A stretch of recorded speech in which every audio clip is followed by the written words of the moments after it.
तपाईहरुले मुद्दा फिर्ता लिइरहँदाखेरि रवि लामिछाने भन्ने मान्छे भाग्छ भन्ने तपाईहरुलाई डर छ भने मलाई बोलाउनुस्। म नेपालमा गत 6 वर्षदेखि लगातार रूपमा हाईएस्ट ट्याक्स पेयर एजुकेसन र हेल्थमा हाईएस्ट ट्याक्स पे गरेको मान्छे हो। म दुईटा ल्याप्चे लगाएर रविजी भाग्दैनन् भन्ने जिम्मा लिएर निकाल्दिन तयार छु। चाहिँ रविजीको पासपोर्टलाई सिज गरिदिने, देशभन्दा बाहिर जान नदिने हैन, तर देशभित्र खुल्ला रूपमा मुभमेन्ट गर्न दिने। यसपालि सर्वोच्च जलिरहँदाखेरि तपाईहरुले पनि विचार गर्नुभयो होला, हामी कोही खुसी छैन।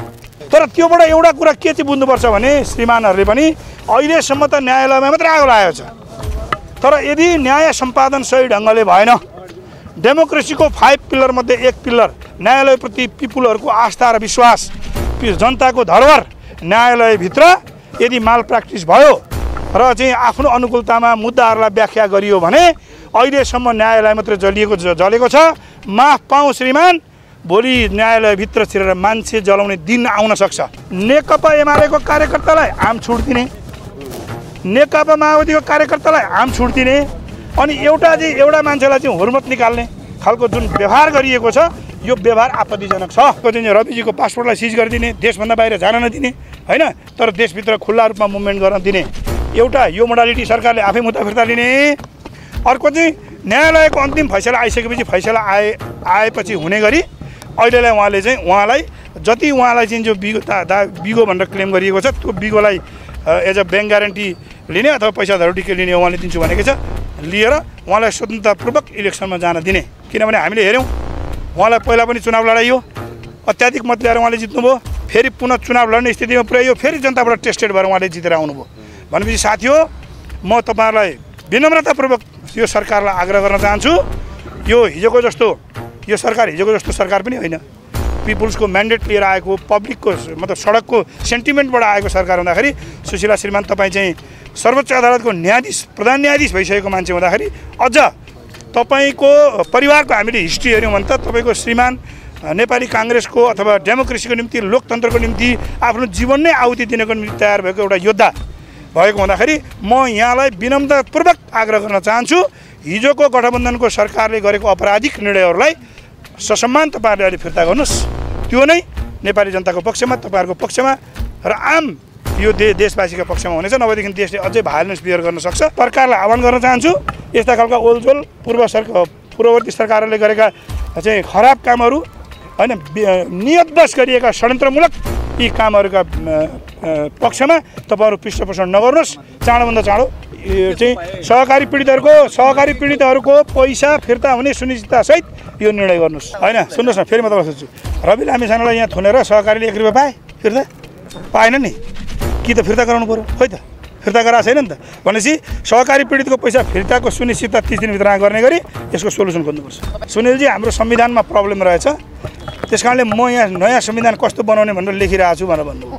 मलाई बडा खुसी लाग्यो। मैले पनि भने तपाईले नयाँ लेख्दै गरेको संविधानमा म पनि 2टा हरफ थपौँला भनेर भने जनताले त्यसै मलाई अर्को ताल उठ्दा 30,000 डिफरेन्समा जिताइदिनुहुन्छ हैन। है त्यसै होइन।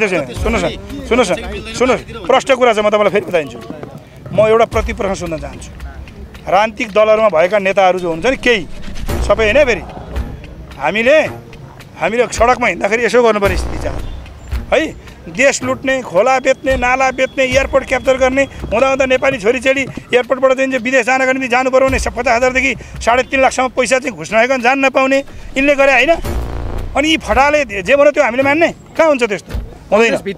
सबै पार्टीमा त्यसो होइन, सबै पार्टीमा भएका विकृतिका विरुद्धमा तपाईँ हामी लड्नुपर्छ। भेरी सिम्पल, न्यायालयले दिने न्याय होइन समान हुनुपर्छ। न्यायमूर्तिहरूलाई म आह्वान गर्न चाहन्छु, तपाईहरुले विचार गर्नु होला। सर्वोच्च अदालतमा जलिरहँदाखेरि किन जलायो नेपाली जनताले भन्दाखेरि हो यस्तै कारणहरूले। एउटै न्यायालयभित्र एउटै प्रकृतिको मुद्दामा एउटै न्यायाधीशबाट फरक फैसलाहरू छन्। अनि अझ 12 वर्षसम्म तपाईको मान्छेले न्याय पाएको छैन, 10 वर्षसम्म पालो आउँदैन। आफूलाई मन नपरेपछि न्यायाधीशहरूले चाहिँ जो के अरे एउटा आदेश गर्नुहुन्छ, अनि एउटा मान्छेको एउटा मुद्दा चाहिँ आज गयो भने 10 वर्षमा फैसला नहुने, अनि कुनै मुद्दाहरू चाहिँ 3 महिनामा फैसला हुने, अनि फैसला भइसकेका मुद्दाहरू लागू गर्नलाई चाहिँ लागू गरिदिनु पर्यो भनेर चाहिँ सर्वोच्चमा जाँदाखेरि त्यसमा चाहिँ फेरि लागू नगर्ने, त्यस्तो पनि हुन्छ न्यायिक प्रक्रिया। हाम्रो प्रब्लम कहाँ भयो साथी हो भन्नुहुन्छ भने तपाईँलाई मलाई भन्न मन थिएन किन धेरै न्यायालयतिर टच गर्नु भनेर। मैले चाहिँ अहिले भएका न्यायाधीशहरूप्रति कुनै क्वेसन गरे होइन, उहाँहरूलाई म सम्मान गर्छु, न्यायालयलाई म सम्मान गर्छु। तर जब राजनीतिक दलहरूले आफ्ना झोले कार्यकर्ताहरू भर्ती गर्न थाल्नुभयो जिल्लादेखि सर्वोच्चसम्म, एमालेको झोले, काङ्ग्रेसको झोले, माओवादीको झोले गएर न्यायाधीश भएपछि के हुन्छ हालत? आज कन्ट्रीले दुःख पायो। कमसेकम राज्य सत्ताले दमन गरिरहँदाखेरि न्यायालयले त्यसलाई छुट दिनुपर्छ। जस्तो दुर्गाप्रसादको केस हामीले स्वागत गर्छौँ, सर्वोच्चले गरेको राम्रो निर्णय यसपालि होइन। थुन्न त उहाँहरूले थुन्नुभयो होइन, सरकारले थुन्यो, तर कमसेकम न्यायालयले न्याय दियो नि। हो, अझै पनि केही न्यायाधीशहरू, मेजोरिटी न्यायाधीशहरूले न्याय सम्पादनमा राम्रो काम गर्नुभएको छ, उहाँहरूलाई धन्यवाद छ। तर काहीँ न केही माल प्र्याक्टिस पनि छ, त्यसको अन्त्य हुनुपर्छ र झोलेलाई न्यायाधीश बनाउने प्रथाको हामीले अन्त्य गर्नुपर्छ। डाक्टर साहब, अब यो काङ्ग्रेसको अधिवेशन पनि नजिकै छ, अब रविकै प्रवक्ता पनि तपाईँलाई भोट हाल्छ नि त काङ्ग्रेसका महाधिवेशन प्रतिनिधिले? होइन, कसको प्रवक्ता होइन, सत्य र न्यायको पक्षमा बोल्ने हो। हिसाब यहाँ हुँदैन, हिसाब उपरमा हुन्छ होइन, हिसाब माथि गर्ने हो। भोलि पर्सि अब पैसा नि देख्ने गइँदैन। सरदर आयु कति हो?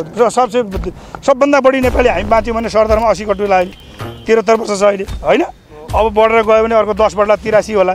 सरदर त यति भएका साथीभाइ हामी भेटै हुँदैन त्यस पछाडि, कि होइन? 100 वर्ष गइएला भनेपछि हिसाब कहाँ राख्ने तपाईँ हामीले भने माथि राख्ने हो।